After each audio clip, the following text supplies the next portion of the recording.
All right, guys, the rest of Unit 8, we ended up in different places in the notes, so some of you will be fast forwarding and some of you will be getting all this, all right? Because in the fourth period, we only got as far as number 7 up there.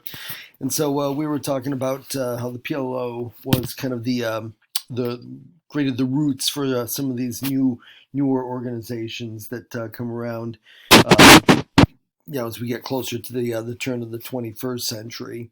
And then number 8 really just kind of ties into really just the whole idea that the United States begins to lend direct support to Israel by the late 60s, going into the 70s.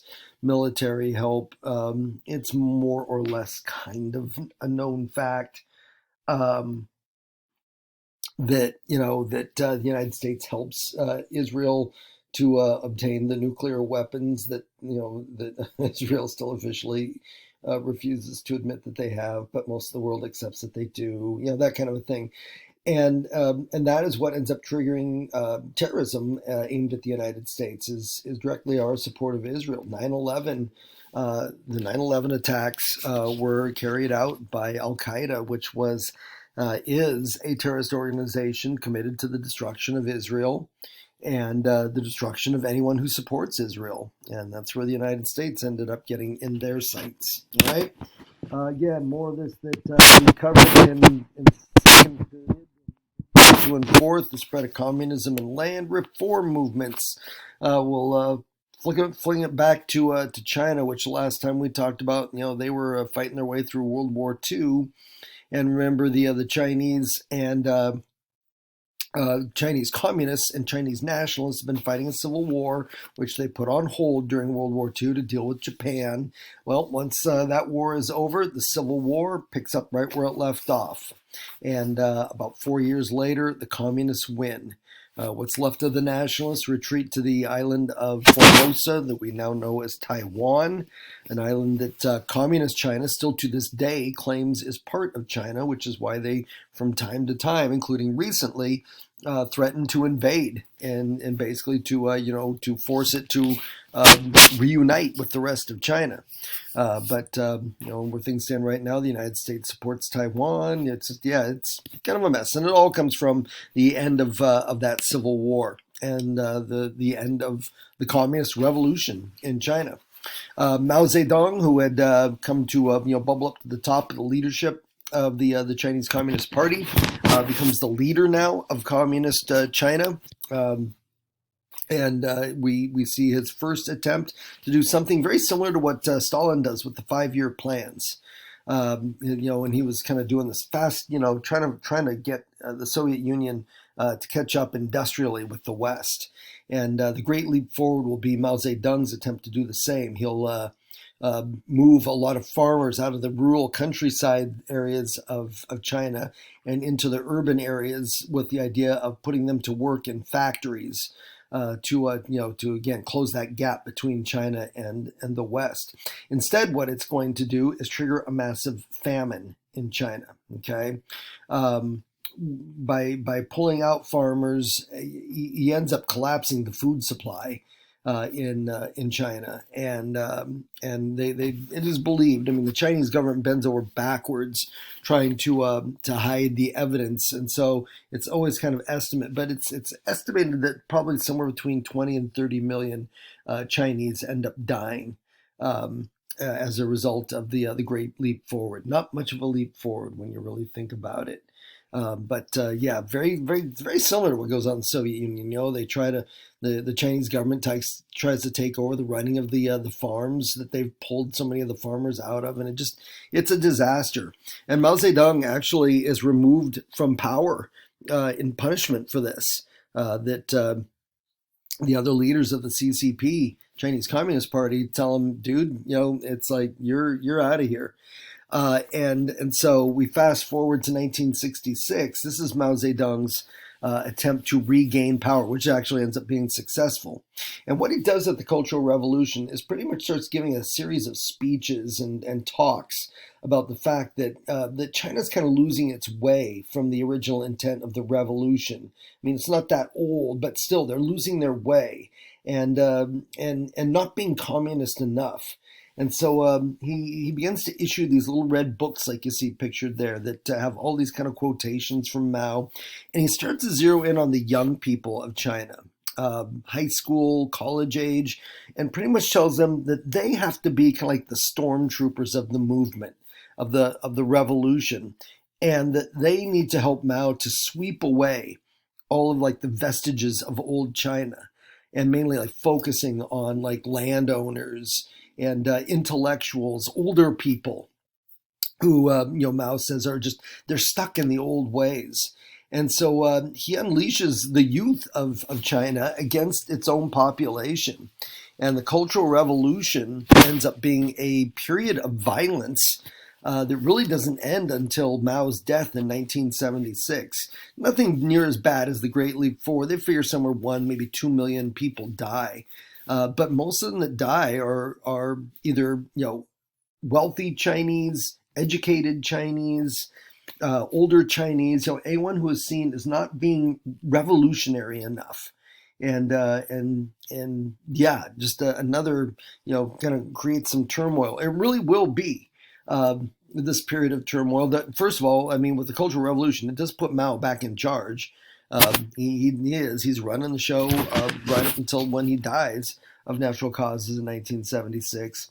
And then it'll be the people you see coming in after him that will usher in a new era in China where, kind of where they're at now, where it's kind of this weird hybrid of capitalist communism that they make use of, where the Chinese are encouraged to start their own business and that sort of thing. All right. Anyhow, there's a story of China. All right. Spread of communism. All right, from there we're going to shift it on over to land reform, and there's your little definition there. We have hit so many times through world history where we've had these conflicts between leaders and landowners, unifiers and landowners, peasants and landowners. It's kind of this theme that kind of is woven through history, and so land reform movements of the 20th century and going into the 21st century that we'll see is kind of that idea just always that, you've got these wealthy few that control so much land, and then you have these massive populations of peasants who have nothing. Land reform is just that. It's that concept of redistribution. Take the land from the wealthy, redistribute it to the poor to try to kind of create a more equal, more equality when it comes to the economics of a country, right? So some examples of that: Iran and the White Revolution, called the White Revolution because it's bloodless. And you see the Shah of Iran pictured there on the left side. He'll become the leader of Iran in the 1950s. He is completely, totally backed up by the United States because, he doesn't like communism. And again, that's back in the days when, if you're against communism, you're on our side, and the United States will do everything to support you. Money, you need money, we've got money. If you're going to help us to stand, side by side against communism, the Shah will make an attempt at land reform, where he goes after the wealthier landowners of Iran, and with the goal of taking control over their land and then redistributing it to the poorer people of Iran. It's going to be something that's only going to be slightly successful. The landowners obviously are going to resist, and even though many of them end up losing their land, it creates resentment against the Shah that will bubble over with the fundamentalist takeover of Iran in the late 1970s, and bring us to current times when we view Iran as basically as an enemy country as a result of that Islamic takeover. But as far as what the peasants gain from the White Revolution, it's pretty mixed. Some of the landowners are able to keep hold of their land. The distribution ends up being not that far and wide, and so there's going to be some peasants that gain out of this, but not enough to really call it just a sweeping, successful movement. Okay? Matter of fact, that's going to be kind of the theme as we go through here. It's like, I don't know, I'm throwing all these examples, decolonization, there's no happy endings. Land reform, there's no real happy endings. It's that whole theme that goes through history, that the stuff that seems like the good stuff just it's rare that it all comes true. Venezuela will be a South American country that makes some attempts at land reform. The guy you see pictured over there on the left side, Hugo Chavez, was pretty much kind of the dictator of Venezuela right up into the 21st century before he died of cancer. And when he came in, it was the same idea. We're going to take the land from the wealthy landowners, redistribute it to the poor people of Venezuela. Great idea on paper, completely lost in translation. Chavez's government ends up steeped in a lot of corruption, abuse of power. They're a country that, given the fact that they have oil as a natural resource, should be one of the wealthiest in Latin America. And to this day, it just politically is chaos and economically is always on the verge of collapse. And so clearly, land reform does not take hold in a lasting sort of way in Venezuela. Guatemala, kind of different story. Go back to the 1950s. And you have new leadership in Guatemala that wants to redistribute.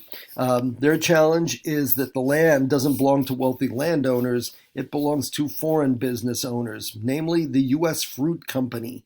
And so this government goes about with the goal of basically repossessing that land, from the U.S. businesses and mainly the fruit company, and then redistribute it to the poor people of Guatemala. They get a lot of resistance from the United States and not only the business but the government. Matter of fact, the U.S. government helps to orchestrate the overthrow of this new government in Guatemala. So the land reform in Guatemala doesn't really work out at all. Because, trying to take on the big guy, it's not going to work out too well. Let's take a look at some failed attempts in Asia and Africa, too. We might as well, right?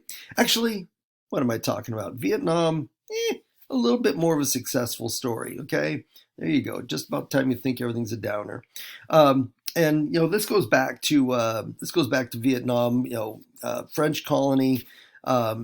It's going to be communists under Ho Chi Minh that are going to fight against the French, help to get them to finally bail out, and basically, more or less, I guess, kind of grant independence reluctantly.